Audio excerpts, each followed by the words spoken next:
Ce drame qui s'est joué ce week-end, un enfant autiste de 11 ans a été retrouvé mort sur les berges du fleuve de l'Uvonne.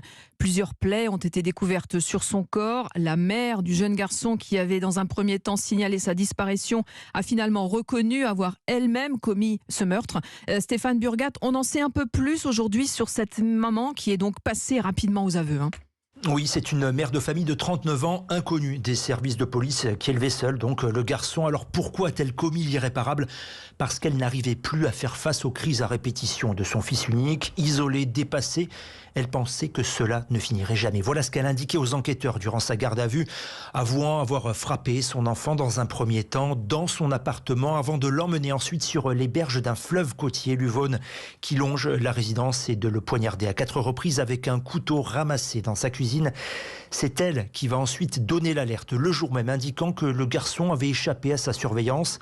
Le père et l'oncle de l'enfant retrouveront finalement le corps le lendemain dans des broussailles sur ces mêmes berges à proximité d'un collège. La garde à vue de la mère a été prolongée. Elle prendra fin d'ici ce soir. Elle devrait être ensuite déférée pour une possible mise en examen pour meurtre sur mineur de moins de 15 ans. Stéphane Burgat, un correspondant d'Europe 1 à Marseille. Ce drame met